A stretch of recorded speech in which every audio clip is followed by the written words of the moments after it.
Hello बच्चों, let's read the question. An electron in a hydrogen atom in ground state absorbs 1.5 times as much energy as the minimum required for its escape, that is 13.6 eV from the atom.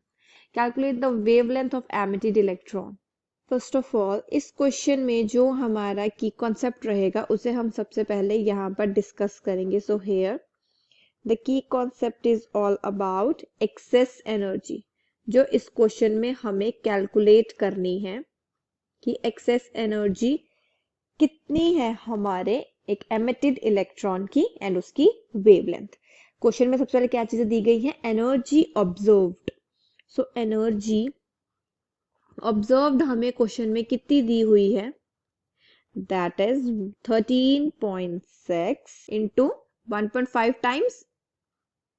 यहाँ पे question में दिया है ground state में कितनी absorb हुई है? 1.5 times. So that's why 1.5 is equals to 20.4 eV.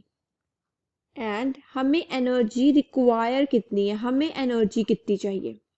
अब हम यहाँ पर लिखेंगे एनर्जी रिक्वायर्ड, जो कि क्वेश्चन में गिवन है, दैट इज 13.6 eV, राइट. अब हम यहाँ पर कैलकुलेट कर लेते हैं एक्सेस एनर्जी. तो एक्सेस एनर्जी की हम कैसे कैलकुलेट करेंगे? दैट इज 20.4 माइनस 13.6, जो कि हमें यहाँ पर आंसर मिल जाएगा, दैट इज 6.8 eV. सो इसको हम कन्वर्ट कर लेते हैं सबसे पहले जूल्स में. सो क्या लिखेंगे यहाँ पर हम? 6.8 into 1.6 into 10 to the power of minus 19 joules. अब हम कैलकुलेट कर लेते हैं वेवलेंथ. उसका क्या फॉर्मूला होता है? That is lambda is equals to h upon mc. So यहाँ पर हम इसको लिख सकते हैं, that is h upon root 2mk. ये आ गया हमारे पास डेल्टा फॉर मैटर. आगे चलते हैं, वैल्यूज पुट करते हैं.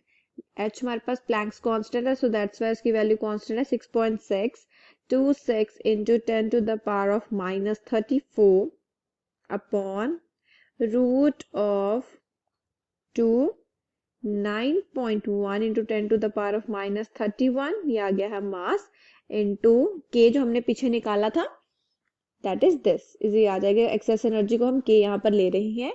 सो 6.8 into 1.6 into 10 to the power of minus 19.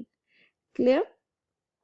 सो जब हम इसको कैलकुलेट कर लेंगे तो हमारे पास लैम्डा क्या आ जाएगा? That is 4.7 angstrom. या हम इसको इस तरीके से लिख सकते हैं कि 4.7 into 10 to the power of minus 10. Clear? ये आ गया हमारा फाइनल आंसर.